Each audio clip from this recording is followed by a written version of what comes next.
Palavra da Verdade, com Hernandes Dias Lopes. Irmãos amados, nós vamos abrir a Palavra de Deus, o Evangelho de Cristo, conforme o registro de Lucas, capítulo 10. Lucas, capítulo 10. A partir do verso 1.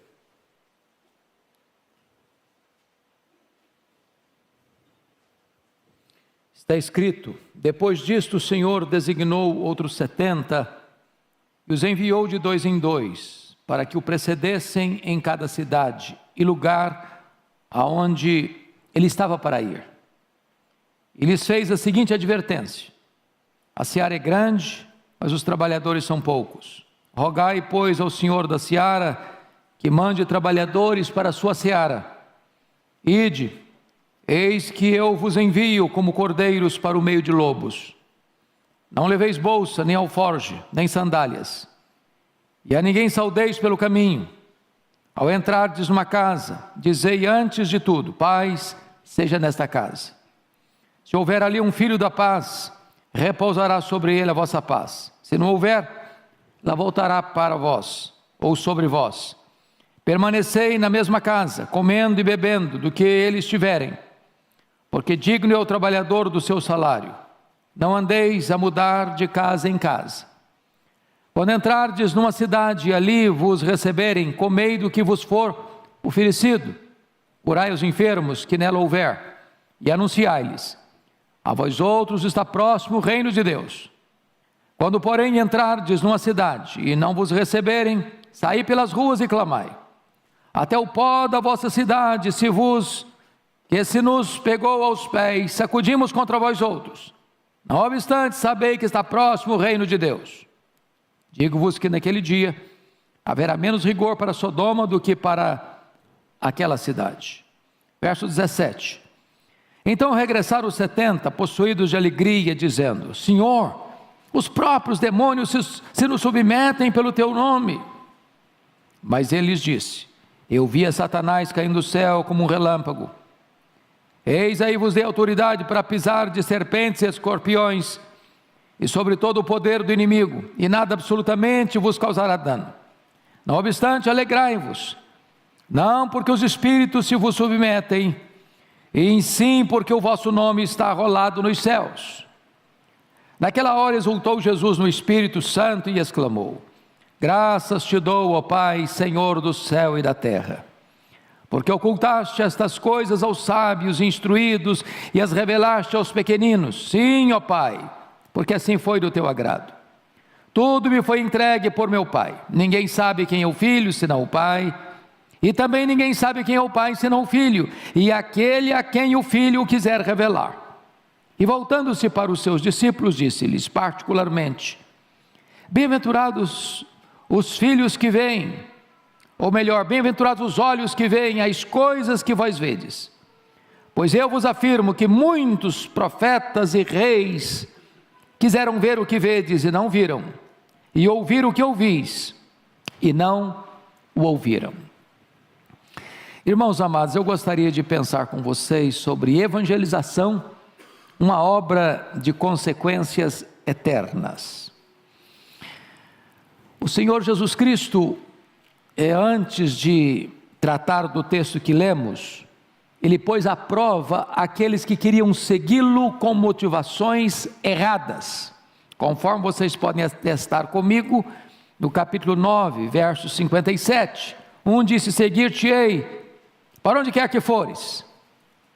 O segundo, no verso 59, disse: permite-me ir primeiro sepultar meu pai. O terceiro, no verso 61, seguir-te-ei, Senhor, mas deixa-me primeiro despedir-me dos de casa. Quem quer seguir Jesus com motivação errada, não tem chance de segui-lo. Porém, agora o Senhor Jesus Cristo nomeia 70 dos seus discípulos para irem de 2 em 2, entrando em casas, em cidades, para precedê-lo, como seus precursores. Aquela seria uma tarefa honrosa, porém difícil e perigosa. Então eu gostaria que vocês todos, com a Bíblia aberta comigo, pudessem considerar esta passagem. O primeiro ponto que eu destaco é o importante comissionamento da obra, conforme os versos 1 e 2. Vejam vocês que Jesus designa 70, e 70 é um número emblemático na Bíblia. Primeiro porque haviam 70 nações, conforme Gênesis 10. Segundo, porque 70 era o número dos anciãos eleitos para ajudarem Moisés. Terceiro, 70 eram os membros do Sinédrio, liderado pelo sumo sacerdote. Então era um número emblemático, era um número completo. Isso retrata para nós, mais uma vez, a ênfase universal do Evangelho de Lucas. Segundo, a preparação para a obra, pois Jesus envia de 2 em 2. É melhor ser em 2 do que 1. Quando um cai, o outro levanta. Quando um está desanimado, o outro encoraja. Se houver uma oposição, os dois são mais fortes. Então Jesus envia de 2 em 2 nessa parceria da obra evangelística. Mas notem a oração intercessória pela obra. No verso 2, Jesus diz: a seara é grande, os trabalhadores são poucos. Irmãos, o campo é o mundo. Precisamos de mais gente. Se nós queremos e precisamos ganhar o mundo na nossa geração, porque se nós perdermos o mundo na nossa geração, teremos fracassado rotundamente. Nós só temos essa geração para ganhar essa geração. É preciso de mais gente. É muito grande a obra, a seara é grande, o mundo inteiro é a seara, os trabalhadores são poucos. O que a igreja tem que fazer? Rogar ao Senhor da seara que mande mais trabalhadores para a sua seara. Quem sabe os trabalhadores estão aqui nessa noite. E o Senhor está levantando hoje aqui gente para ceifar, porque a ceifa é urgente, o campo já está maduro e não se pode esperar mais. Mas notem comigo o segundo ponto, que é a perigosa natureza da obra, porque o verso 3 diz assim: ide, eis que eu vos envio como cordeiros para o meio de lobos. Vejam bem que os obreiros são enviados como ovelhas para as cidades, para as casas, mas lá onde eles estarão no meio de lobos. Não é que eles são enviados aos lobos. Ao serem enviados, eles enfrentarão lobos, e lobo é perigoso, e lobo tem garras, e lobo tem dentes afiados, e lobos vêm para matar. Em outras palavras, a obra de Deus é sublime, mas não é fácil. Quem quer conforto e não quer correr risco, por favor, não siga aquele que foi crucificado. Porque seguir aquele que foi crucificado é botar o pé numa estrada arriscada. Todo aquele que quiser viver piedosamente em Cristo vai ser perseguido. Tem luta, tem oposição, tem inimigo, tem a fúria do diabo, tem oposição do mundo, tem o ódio do ímpio. Não tem como fazer essa obra de Deus de forma indolor, sem lutas, sem provas, sem dificuldades. Agora notem vocês a urgência absoluta dessa obra. Versículo 4: não leveis bolsa, nem alforje, nem sandálias, e a ninguém saudeis pelo caminho. Agora, por favor, preste atenção. O que Jesus está querendo dizer para esses 70 missionários, para esses 70 evangelistas itinerantes, é o seguinte: vocês não devem se preocupar prioritariamente com a provisão, nem se distraírem com agendas paralelas e secundárias. Quem envia vocês é poderoso para suprir a necessidade de vocês. Você vai depender do provedor e não da provisão. Quando o Senhor Jesus está dizendo, você não deve saudar ninguém pelo caminho, Jesus não está ensinando os evangelistas a serem antissociais ou deselegantes. É que as saudações naquela época eram demoradas, tinha todo um protocolo.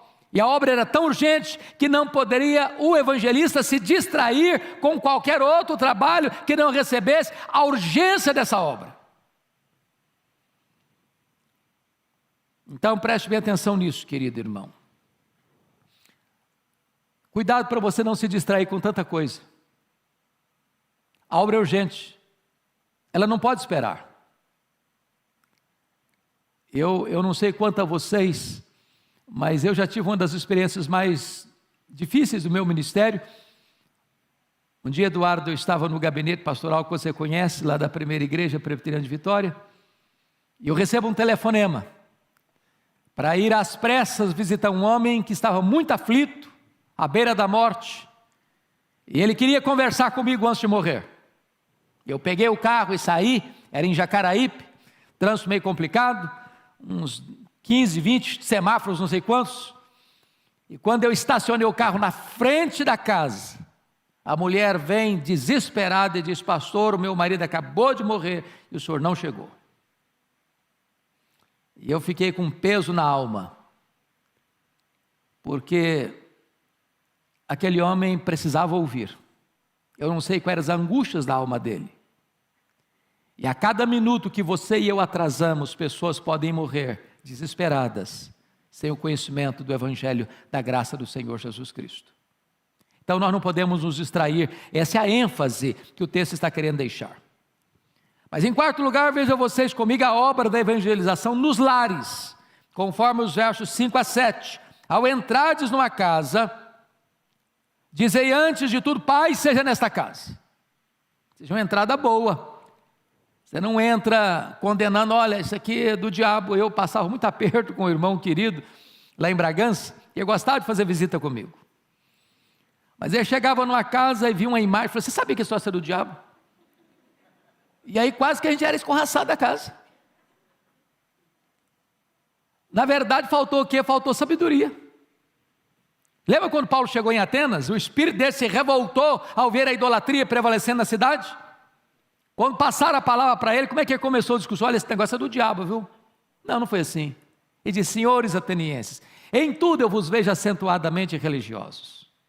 E passando e observando os objetos do vosso culto, encontrei um altar dedicado ao Deus desconhecido. Pois este Deus que vós adorais sem conhecer, é exatamente o Deus que eu vos anuncio.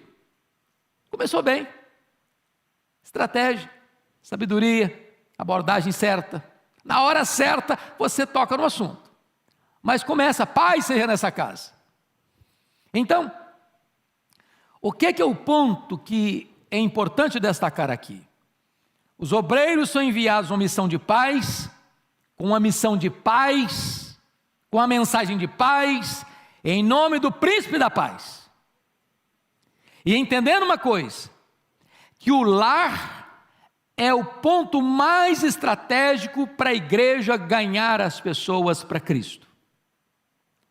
Jesus usou esse método, os apóstolos usaram esse método, Paulo pregava de casa em casa. E as igrejas ainda hoje, que mais crescem e saudavelmente crescem, são as igrejas que usam o lar como plataforma evangelística. Há muitas pessoas que, talvez convidadas para vir num templo, elas têm resistência. Mas se você a convidar para ir na sua casa, ou se você for à casa dela, com esta expressão, paz seja nesta casa, talvez você tenha acesso, talvez você tenha entrada, e ali chega o evangelho. Então nós não podemos desprezar essa estratégia do Senhor Jesus Cristo para alcançar as pessoas. Agora vejam bem, comigo no verso 7, uma coisa importante. Permanecei na mesma casa, comendo e bebendo do que eles tiverem, porque digno é o trabalhador do seu salário, não andeis a mudar de casa em casa. Então, os obreiros nessa missão de paz não devem buscar conforto, nem demonstrar qualquer ostentação. Preste atenção. Ele chega numa casinha lá, bem simplesinha, não tem ar-condicionado, nem ventilador, o mosquiteiro não funciona. E aí, você ficou naquela casa, mas tem uma casa maior, com ar-condicionado, cama boa, lençol de fio egípcio, travesseiro de pena de ganso. Vou ficar aqui nada, porque você está doido. Para cá. O que Jesus está querendo ensinar com isso? Cuidado para você não ser uma pessoa que ostente, cuidado para você não ser elitista, cuidado para você não fazer 10 visitas num ano para uma família e nenhuma para outra família. Quando Jesus diz, comer de tudo que pôr na mesa, Ele está dizendo que você tem uma mensagem do Evangelho, mas para levar a mensagem do Evangelho, você tem que ter sensibilidade cultural. Cultural. Sabe por que Paulo proibiu Tito de ser circuncidado? E Paulo manda circuncidar Timóteo? Sensibilidade cultural. Quando queriam circuncidar Tito, era por uma razão teológica. De jeito nenhum, se você circuncidar alguém por razão teológica, você está negando a fé, você está negando a graça. Não é possível acrescentar mais nada à obra de Cristo. Então não pode. Agora, se não é teológico, é apenas para abrir caminho para a pregação do Evangelho, pode circuncidar. Timóteo, circuncida, meu filho.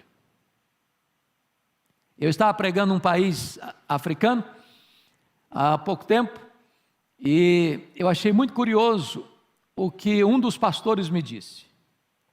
Os nossos missionários vêm para cá, mas eles não vestem a nossa roupa, eles não comem a nossa comida, eles não se envolvem com a nossa cultura e querem nos alcançar. Preste atenção nisso. Jesus está nos ensinando aqui sensibilidade cultural. O que for pôr na mesa, coma. Eu nunca me esqueci quando fui à missão Quassis Abantu, e a comida era muito simples, e era de graça, para as caravanas que lá chegavam. Era um grande caldeirão, comida à base de milho, e algumas pessoas brasileiras que foram conosco enchiam um prato, da primeira garfada não gostava, encostava o prato. Aí levanta um irmão e disse, vocês precisam entender uma coisa, esta comida é expressão da graça de Deus, e não se pode jogar a graça de Deus no lixo. Preste atenção nisso, não crie barreira, para que o Evangelho da paz chegue ao coração das pessoas, tenha sabedoria e sensibilidade cultural, foi o que Jesus está ensinando. Mas notem mais, queridos irmãos, notem mais, no versículo 7, permanecei na mesma casa, comendo e bebendo do que eles tiverem, porque digno é o trabalhador do seu salário. E aqui o Senhor também está mostrando outra coisa, a motivação em pregar o Evangelho não tem que ser dinheiro. Nós estamos vivendo uma época hoje complicada, do comércio do sagrado, de pregadores, de cantores, só atenderem uma agenda, sabendo quanto vai receber. Virou comércio. E o Senhor Jesus está reprovando esse princípio para todos nós, que temos o privilégio de levar a palavra de Deus. Agora notem comigo, em quinto lugar, a obra da evangelização, agora não nas casas, mas a partir do verso 8, nas cidades. Quando entrardes numa cidade e ali vos receberem, comei do que vos for oferecido. Veja de novo aí que Jesus está preocupado com cardápio não. Não é com cardápio que ele está preocupado. Não é com a dieta que ele está preocupado. Ele está preocupado com o quê? Sensibilidade cultural. Então eu quero destacar aqui algumas coisas. Primeiro, a aceitação do Evangelho nos versos 8 e 9. Quando entrares numa cidade, ali vos receberem, comei do que vos for oferecido, curai os enfermos que nela houver, e anunciai-lhes a vós outros está próximo o reino de Deus. Então veja você, que Jesus está mostrando que a pregação aos ouvidos precisa ser precedida da pregação aos olhos. As obras poderosas precedem a palavra de poder. E aqui, irmãos, talvez a necessidade da preparação para pregar. Porque o próprio Jesus, no seu ministério, quando as multidões o procuravam para serem curadas e para ouvirem os seus ensinamentos, muitas vezes ele se retirou da multidão, foi para um lugar solitário, passou a noite orando, e quando retorna, o poder de curar estava sobre ele. Às vezes nós estamos vazios de poder, porque nós estamos num ativismo perigoso, colocando a obra do Senhor no lugar do Senhor da obra. Precisamos de poder. Não é que o milagre é o Evangelho, mas ele abre porta para o Evangelho. Segunda coisa, veja você comigo, a rejeição do Evangelho nos versos 10 a 15. Quando, porém, entrares numa cidade e não vos receberem, saí pelas ruas e clamai, até o pó da vossa cidade se nos pegou aos pés, sacudimos contra vós outros. Não obstante, sabei que está próximo o reino de Deus. Então vejam vocês, que quando o Evangelho é rejeitado, você evangelista, você pregador, você portador de boas novas, não se sinta fracassado, você não administra resultados.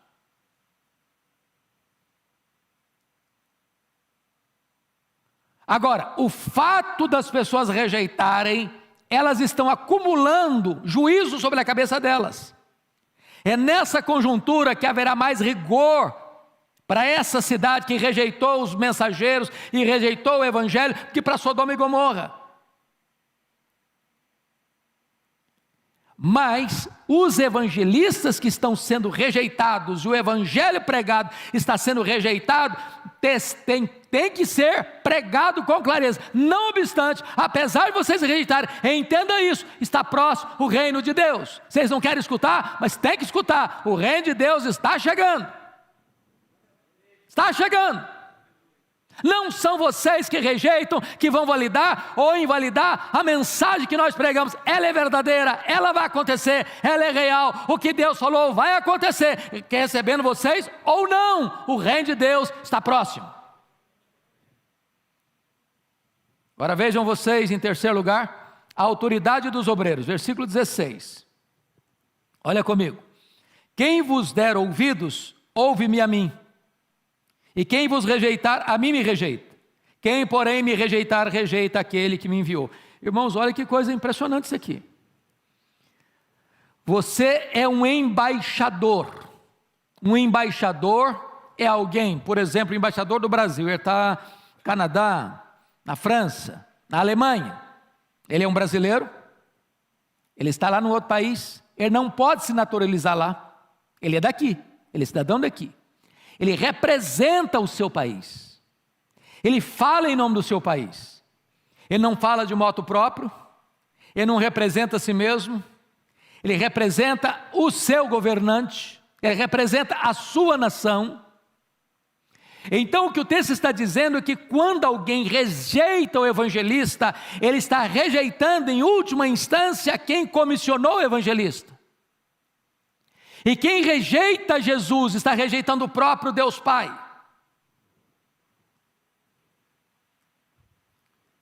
Não é uma questão pessoal.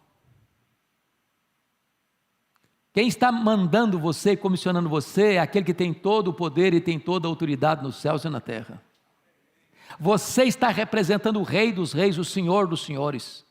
Você é embaixador dos céus, você é embaixador de Deus, você é embaixador de Cristo. Nunca se sinta pequeno, nunca se sinta miúdo, nunca se sinta achatado, nunca se sinta diminuído. Se alguém ao ouvir a sua mensagem, a mensagem do Evangelho, rejeitar este Evangelho, virar as costas para você, entenda isso, ele não está rejeitando você, ele está rejeitando aquele que enviou você.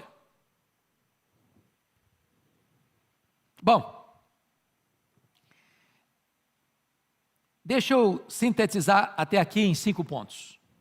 Primeiro, o pregador não deve estar sobrecarregado com preocupações financeiras. Digno é o trabalhador do seu salário. Segundo, o pregador deve concentrar-se na sua tarefa. Não fica distraído, não. Soldado não pode ficar cuidando de muita coisa, ele tem que focar no que está fazendo.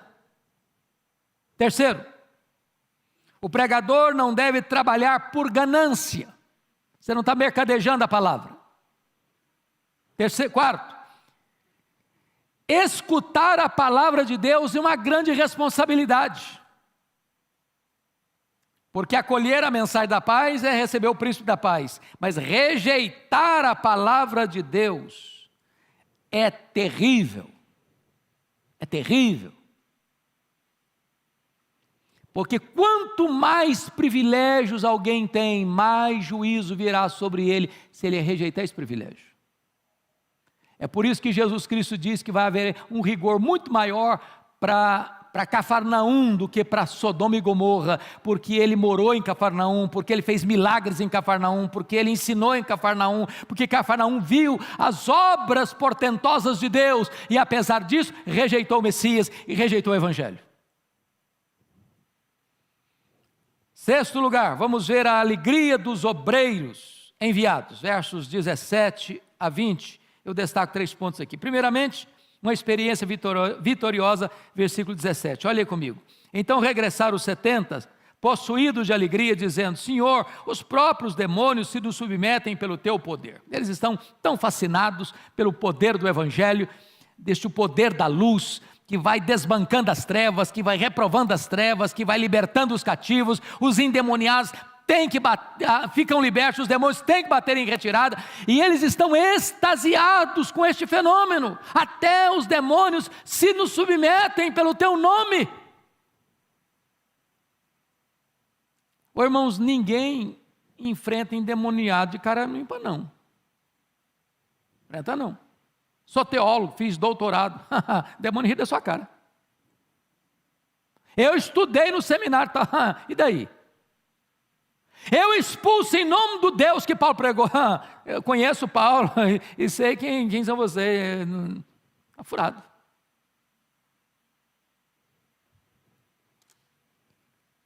Eles estão impressionados, não é porque eles têm poder.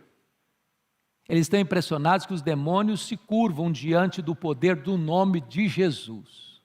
Este nome tem poder. Não é uma nomenclatura, não é citar o nome, não. É ter compromisso com esse nome. Segundo lugar, uma advertência oportuna. Olha os versos 18 e 19, mas, veja a adversativa mais, hein? Preste atenção aqui. Mas, ele lhes diz: eu via Satanás caindo do céu como relâmpago. Eis aí vos dei autoridade para pisar serpentes, escorpiões e sobre todo o poder do inimigo, e nada absolutamente vos causará dano. Qual é o ponto aqui? Eles estão fascinados porque os demônios se submetem a eles pelo nome de Jesus. E Jesus: olha, eu vi Satanás cair como relâmpago. Ponto aqui é o seguinte: por que Satanás caiu? Por causa de quê? Soberba. E as nossas mais profundas alegrias podem estar fermentadas pelo levedo do orgulho, e não há orgulho mais perigoso do que o orgulho espiritual. Preste bem atenção no que eu vou lhes dizer. Muito cuidado em você estufar o peito, dizer: eu prego com poder, eu oro com poder, eu expulso demônios porque eu sou um homem experiente, uma mulher de Deus. Cuidado para você não atrair os holofotes para você. Cuidado para você não esconder a sua soberba, a sua arrogância espiritual com a capa religiosa, com a capa da piedade. Cuidado. Jesus está alertando esses homens. Se Deus está abençoando o seu ministério, bote a boca no pó. Não toque trombetas. Não acenda as luzes da ribalta em cima de você. Terceiro lugar, Jesus trata de uma alegria maior no verso 20, confira comigo. Não obstante, alegrai-vos, não porque os espíritos se vos submetem, sim, porque o vosso nome está rolado no livro da vida. Nossa maior alegria, irmãos, é ter o nosso nome no livro da vida. Nossa maior alegria não está no serviço, mas na graça salvadora de Deus. Bendito seja o Senhor. Certa feita perguntaram para Sir James Simpson, o inventor do clorofórmio, perguntaram assim: Sr. James Simpson, qual foi a sua maior descoberta? Pensando que ele fosse falar das suas descobertas científicas, e ele respondeu assim: minha descoberta mais grandiosa foi quando eu dei conta que Jesus Cristo era o meu Salvador. Louvado seja o Senhor. Mas eu quero terminar, irmãos, com o último ponto. A alegria de Jesus, o enviador. Chama a sua atenção para 3 verdades solenes. Primeira, a soberania de Deus na salvação, versículo 21. Naquela hora exultou Jesus no Espírito Santo e exclamou: graças te dou, ó Pai, Senhor dos céus e da terra, porque ocultaste estas coisas aos sábios e instruídos e as revelaste aos pequeninos. Sim, ó Pai, porque foi assim do teu agrado. Meus irmãos, é a primeira vez nos evangelhos que Jesus está se alegrando, exultando em espírito. Por 2 razões. Primeiro, porque Deus é soberano para ocultar. A gente não costuma dar graças e nem glorificar a Deus por aquele que ele oculta, né? Irmão, se evangelho fosse por um quesito de inteligência, todos os sábios deste mundo abraçariam o evangelho.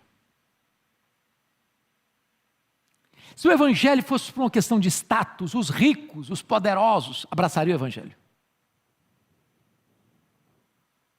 E Jesus está aqui dando graças te dou, Pai, porque tu ocultaste aos sábios e entendidos, que batem palmas para si mesmo, que se enaltecem, que se consideram supra-sumo, que se julgam os poderosos, os sábios, os inteligentes, os entendidos desse século. Eles olham a palavra de Deus, irmãos, eles não enxergam um palmo na frente do nariz.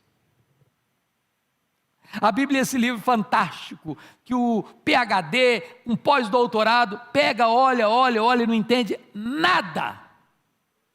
Nada. E um camarada analfabeto que só letra com dificuldade, e ele olha e Deus tira as vendas dos olhos, ele entende o amor de Deus e a graça de Cristo. Sabe por quê? É porque Deus revela, é que Deus tira a venda, é que Deus tira o tampão, é que Deus ilumina o coração, é que Deus faz a obra. Deus é soberano, meus amados irmãos, na salvação. Louvado seja Deus. Louvado seja Deus. E o enviador, o comissionador, está dando graças, está se alegrando na soberania de Deus na salvação. Segundo lugar, a dignidade de Jesus, o revelador do Pai. Verso 22, olha que coisa impressionante está escrita aí. Verso 22. Tudo me foi entregue por meu Pai. Ninguém sabe quem é o Filho senão o Pai. Ninguém sabe quem é o Pai senão o Filho. E aquele a quem o Filho o quiser revelar. Pronto. O Pai confiou tudo a Jesus. Você quer conhecer o Pai? Você tem que ir a Jesus. Se quer conhecer o Filho, você tem que pedir o Pai. Não é uma questão de pesquisa, não é uma questão de investigação, não é uma questão de perquisição humana, não é uma questão de fazer uma tese de doutorado sobre Jesus, não. Só o Pai conhece o Filho, só o Filho conhece o Pai, e aquele a quem o Pai quiser revelar. Para conhecer a Cristo, não é uma questão de capacidade cognitiva, é uma questão de revelação de Deus ao seu coração. Jesus é o revelador do Pai. Finalmente, termina aqui. Jesus destaca a felicidade dos obreiros. Olha comigo, para fechar, versos 23, 22 e 23. Olha aí, por gentileza. Versos 23 e 24. E voltando-se para os seus discípulos, verso 23, disse-lhes particularmente: bem-aventurados os olhos que veem as coisas que vós vedes, Pois eu vos afirmo que muitos profetas e reis quiseram ver o que vedes e não viram, e ouvir o que ouvis e não ouviram. Aqueles profetas, aqueles reis, viram o Cristo da profecia, o Cristo prometido.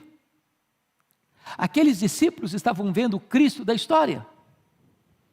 Os profetas e reis viram as sombras, e eles estão vendo a realidade. Aqueles profetas e reis viram o tipo, eles estão vendo o antítipo. Aqueles profetas e reis olharam para frente, para o Cristo que havia de vir, e creram. Aqueles discípulos estavam vendo o Verbo que se fez carne, o Emanuel, que estava diante dos olhos deles. Oh, que bênção, queridos irmãos, que maravilha, porque o menor no reino de Deus é maior do que o maior santo da antiga aliança. Foi Jesus quem disse: ninguém dentre os nascidos de mulher é maior que João Batista, mas o menor no reino dos céus é maior que ele. Porque João Batista foi a dobradiça entre o Antigo e o Novo Testamento. Ele fechou o velho e abriu o novo. Que privilégio você e eu temos. Porque você e eu vemos o que reis e profetas desejaram ver e não viram. E agora que vocês conhecem a Jesus, o nosso papel é torná-lo conhecido no mundo inteiro. Que Deus nos abençoe. Amém.